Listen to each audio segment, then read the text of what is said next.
Hello my dear student, welcome to my YouTube channel chemistry tuition classes CTC. आज मैं फिर से हाजिर हूं आपके बीच ऑर्गेनिक केमिस्ट्री का 8th वीडियो लेकर।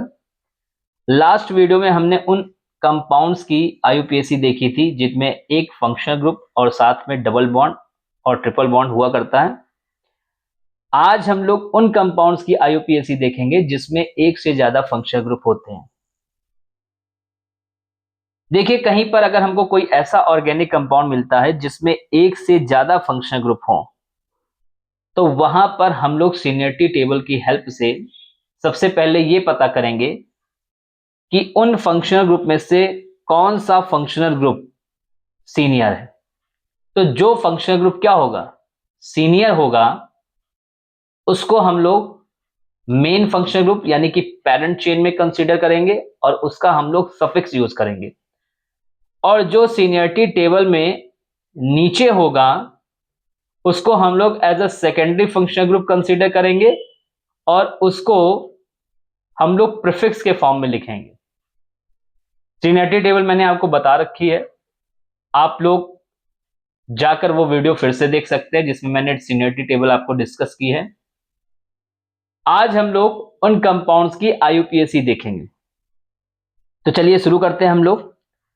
जैसे यहां पर क्वेश्चन नंबर 14 है, यहां से हम लोग स्टार्ट करते हैं। जैसे क्वेश्चन नंबर 14 में अगर आप देखें तो सिर्फ एक स्ट्रेट चेन है, लेकिन इस स्ट्रेट चेन में दो फंक्शनल ग्रुप हैं। एक आपका कार्बोक्सिलिक है और एक आपका एल्डिहाइड है। तो अगर हम लोग सीनियरिटी टेबल को कंसीडर करें तो हम देखते हैं COOH यानी कि जो कार्बोक्सिलिक एसिड ग्रुप होता है वो सबसे ऊपर होता है और जो एल्डिहाइड है वो इससे काफी नीचे है। तो यहां पर हम लोग कार्बोक्सिलिक एसिड को मेन फंक्शनल ग्रुप कंसीडर करेंगे, जबकि CHO को हम लोग क्या करेंगे, एज अ प्रीफिक्स यूज करेंगे। तो अगर स्ट्रेट चेन या साइड चेन की कोई बात ही नहीं तो सीधे हम लोग आते हैं नंबरिंग में। तो इसको 1 लेंगे, इसको 2 लेंगे, इसको 3 लेंगे और इसको हम लोग 4 लेंगे। ठीक है, तो अब हमें इसको क्या करना है, लिखना है। तो CHO का प्रीफिक्स यूज होगा। क्या यूज होगा, प्रीफिक्स। तो अगर हम इसका प्रीफिक्स लिखना चाहें तो हम लोग कैसे लिखेंगे। तो अब देखिए, अगर इस नंबरिंग में हमने क्या किया, 4 नंबर ले लिया, इसका मतलब आपने क्या कर लिया, इसको पेरेंट चेन में कंसीडर कर लिया और इसको हम लोग पेरेंट चेन में कंसीडर नहीं कर सकते। ठीक है, तो यहां पर हम लोग क्या करेंगे, जो नंबरिंग करेंगे वो केवल 1 2 3 करेंगे, यानी यहां पर हम लोग 4 की नंबरिंग नहीं करेंगे। ठीक है, क्यों, क्योंकि ये एज अ हमको क्या करना है, साइड चेन कंसीडर करना है। ये मेन फंक्शन को यानी पेरेंट चेन में नहीं आना चाहिए, इसको पेरेंट चेन में कंसीडर हम लोग नहीं करेंगे, इसको as a side chain consider करेंगे, तभी इसका हम लोग प्रीफिक्स यूज करेंगे। तो इसका मतलब 3 फॉर्मिल, इसका प्रीफिक्स क्या होता है, CHO का फॉर्मिल। अगर ये मेन फंक्शन ग्रुप होता तो हम लोग इसका सफिक्स यानी कि अल यूज करते, यहां पर हम लोग यूज कर रहे हैं इसका प्रीफिक्स यानी कि फॉर्मिल। तो 3 फॉर्मिल, इसके बाद रूट वर्ड लिखेंगे। रूट वर्ड में 3 कार्बन है पेरेंट चेन में, तो प्रोप और फिर COOH है, तो यानी कि प्रोपेनोइक एसिड। कोई दिक्कत नहीं, ठीक है, ओके। चलिए, इसके बाद हम लोग क्या करते हैं, इसमें आते हैं 17 नंबर के क्वेश्चन में। अगर 17 नंबर का क्वेश्चन हम लोग देखें, ठीक है, 17 नंबर का क्वेश्चन अगर हम लोग देखें तो यहां पर हमको दो फंक्शन ग्रुप मिल रहा है।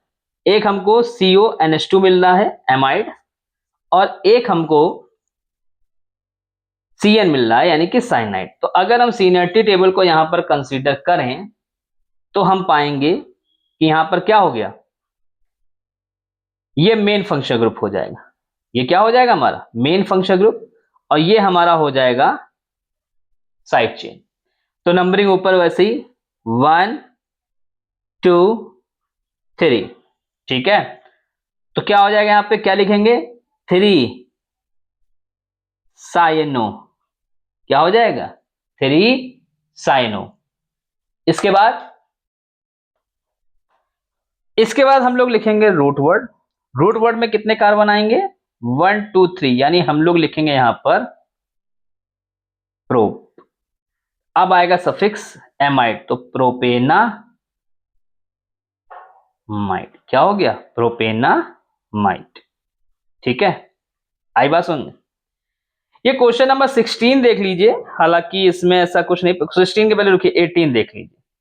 18 देखते हैं हम लोग। यहां पर दो फंक्शनल ग्रुप है, OH और ये हमारा CWH। ठीक है, OH और CWH। तो इसमें देखेंगे तो CWH क्या होता है? सीनियर होता है। OH जो होता है वो उससे कम सीनियर होता है। तो यहां पर क्या हो जाएगा?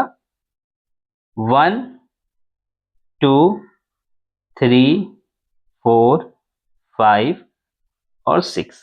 ठीक है, अब यहां पर पहले हम लोग साइड चेन लिखेंगे और फिर OH भी एज ए साइड चेन, यानी यहां पे हम इसका प्रीफिक्स यूज करेंगे। यानी OH का प्रीफिक्स होता है हाइड्रोक्सी। क्या होता है? हाइड्रोक्सी।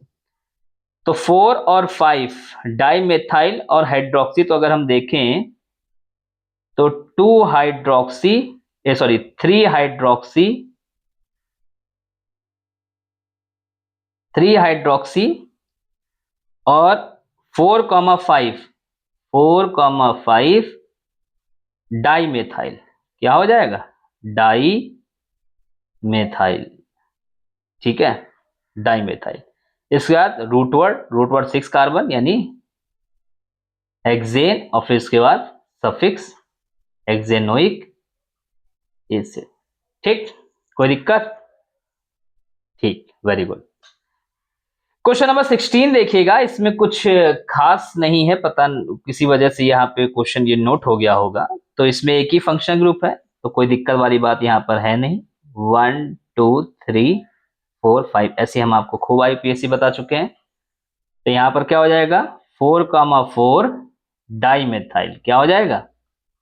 4,4 डाइमेथाइल और 5 कार्बन में पेंट 2 ओन। क्या हो जाएगा?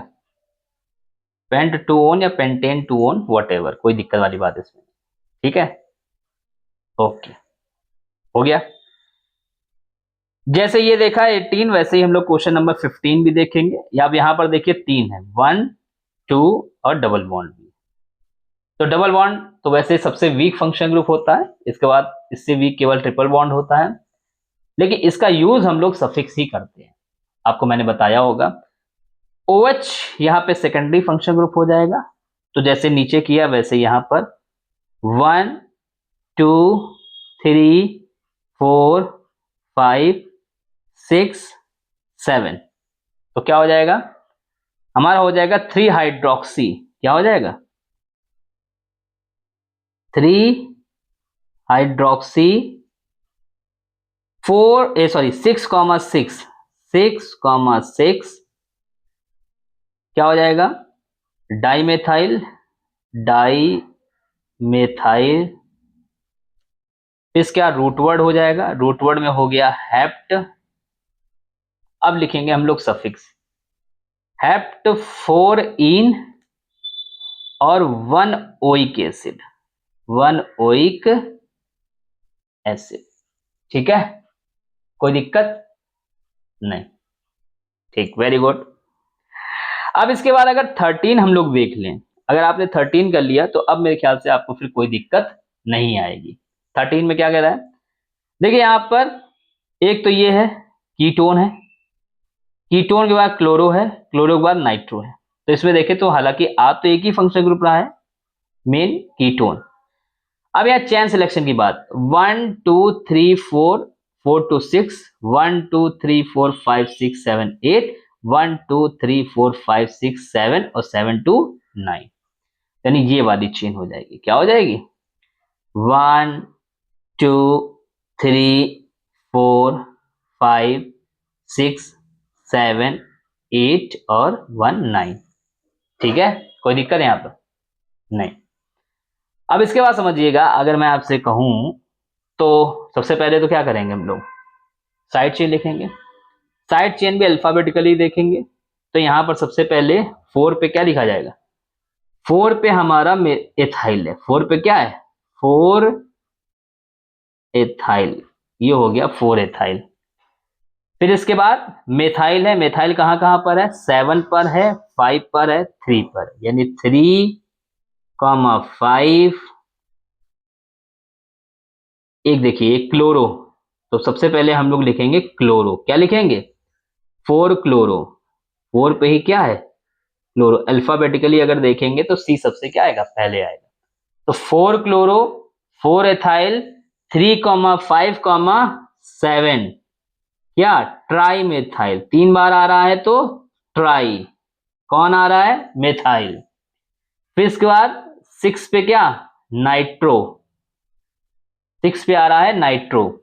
फिर हम लोग लिखेंगे रूट वर्ड, रूट वर्ड बोले तो नोन, 9 कार्बन है नोन, और फिर उस पे 2 पे है कीटोन, तो नोनेन 2 ओन, 2 ओन। कोई दिक्कत यहां पर नहीं, वेरी गुड। अब ये 3 मैंने कंपाउंड बताए हैं, ये इसमें साइक्लिक कंपाउंड है, ये क्या है, इनमें क्लोज रिंग फॉर्म हो रही है। तो अगर हम इनको देखें तो यहां पर तो कोई दिक्कत नहीं है, यहाँ पे क्या है, पहले तो ये देखिए, इस अगर हम क्लोज रिंग को ले रहे हैं तो यहाँ फंक्शनल ग्रुप भी आ रहा है और साइड चेन भी आ रही, कोई बात नहीं। तो नंबरिंग कर दीजिए यहाँ पे 1 2 3 4, यानी हमारा क्या हुआ, 4 एथाइल, क्या हो गया, 4 एथाइल। इसका साइक्लो वर्ड यूज करेंगे, रूट क्या आ रहा है, साइक्लो, और साइक्लो कौन, 4 कार्बन की रिंग है तो ब्यूट, साइक्लो ब्यूट। इसमें 2 पे क्या है, इन है, और 1 पे ऑल है, डबल बॉन्ड का भी सफिक्स यूज होगा और OH का भी सफिक्स यूज होगा। ऐसे इसमें देखेंगे 1 2 3 4 5 और 6, ठीक है। तो वही बात यहां पर भी, जैसे ऊपर 5,6 डाइमेथाइल, क्या हो गया, डाइमेथाइल। फिर क्लोज रिंग फॉर्म हो रही है तो साइक्लो, कितने हेक्स, कितने, क्या क्या, पे 2 इन है और 2 इन के साथ साथ 1 क्या है, ऑल है, 2 इन 1 ऑल, कोई दिक्कत है यहां पर, ओके, 2 इन 1 ऑल। ये अब आइए इस पे देखिए, अगर कहीं पर ऐसा हो कि जिसमें ये देखिए, अगर हम यहां क्लोज चेन ले रहे हैं तो 6 कार्बन मिल रहे हैं, ओपन ले रहे हैं तो 3 कार्बन, लेकिन फिर भी हम यहां पर ओपन चेन लेंगे, क्यों लेंगे, क्योंकि इसमें फंक्शनल ग्रुप है, इसमें क्या है, फंक्शनल ग्रुप है। तो फंक्शनल ग्रुप होने की वजह से अब हम लोग यहाँ पे जो प्रेफरेंस देंगे वो ओपन चेन को देंगे, किसको देंगे, ओपन चेन को। तो 1 2 3, तो अब ये यहां पर साइड चेन हो गया, क्या हो गया, तो 2 साइक्लोहेक्साइल, क्या हो गया, साइक्लोहेक्साइल, और 3 कार्बन को क्या बोलेंगे, प्रोप, और 1 पे है तो प्रोपेनल 1 लिख दो या प्रोपेन 1 अल लिख दो, ठीक है। एक्चुअली में ये मैंने पहले रिकॉर्ड किया था, उसमें वॉइस नहीं आ पाई थी, मैं माइक ऑन करना भूल गया था, तो इसको मैंने फिर से रिकॉर्ड किया, इसलिए एक दिन मुझे लेट हो गया और मैं रफ कर रहा था, तो यहाँ पे ये मैं नंबरिंग नहीं रफ कर पाया था, तो ये है। बाकी तो सारे आपको मैंने सब टाइप के करवा दिए हैं। अब नेक्स्ट टर्न पे हम लोग उन ऑर्गेनिक कंपाउंड्स की नेमिंग देखेंगे जिसमें एक से ज्यादा सेम फंक्शनल ग्रुप हो, क्योंकि उसमें थोड़ा सा बच्चों को क्या रहता है, कंफ्यूजन रहता है। तो उस कंफ्यूजन को दूर करने के लिए हमने क्या करेंगे, नेक्स्ट वीडियो में हम लोग वही क्वेश्चंस उठाएंगे। तो आज के लिए हम लोग इतना ही रखते हैं, आपको ये कॉन्सेप्ट समझ में आया होगा, और जहां से आपको क्वेश्चन मिले आप क्वेश्चन को सॉल्व करना स्टार्ट कर दीजिए, IUPAC से रिलेटेड एलिफेटिक की, क्योंकि लगभग सारे कॉन्सेप्ट मैं आपको बता चुका हूं। अब केवल एक कॉन्सेप्ट रह गया है, वही जिसमें एक से ज्यादा सेम फंक्शनल ग्रुप हो, तो उसको मैं नेक्स्ट वीडियो में करा दूंगा। तो आपकी एलिफेटिक IUPAC नेक्स्ट वीडियो में खत्म हो जाएगी। इसके बाद मैं आईयूपीएसी, अभी तक हम लोग क्या कर रहे थे, स्ट्रक्चर से आईयूपीएसी नेमिंग कर रहे थे। अब हम लोग नेमिंग से आईयूपीएसी करेंगे। नेमिंग से आईयूपीएसी नेमिंग से हम लोग स्ट्रक्चर बनाएंगे। उसके भी कभी कभार क्वेश्चन देखने को हमें मिल जाते हैं, तो वो भी हम लोग करेंगे। तो आज के लिए इतना ही, और वीडियो को लाइक कीजिए, कमेंट कीजिए, शेयर कीजिए और चैनल को सब्सक्राइब कर लीजिए, और जितना ज़्यादा से ज़्यादा हो सके चैनल को प्रमोट कीजिए। क्यों? क्योंकि अभी मुझे वो रिस्पांस नहीं मिल रहा है जो मुझे मिलना चाहिए। तो जितना ज़्यादा से ज़्यादा हो सके वीडियो को क्या कीजिए, शेयर कीजिए। अब हम लोग स्पीड पकड़ेंगे थोड़ा सा, ठीक है, या देखेंगे, अभी आराम आराम से ही चलेंगे क्योंकि कॉन्सेप्ट मेन क्लियर होने चाहिए। बाकी आप लोग तो क्वेश्चंस वगैरह कर सकते हो, और अगर डाउट है आपको कोई, तो आप वीडियो को 2-3 बार देखिए, क्योंकि इससे आसानी से और इतना आराम से आपको बहुत कम पढ़ने को मिलेगा। ठीक है, ओके, आज के लिए इतना ही। Thank you.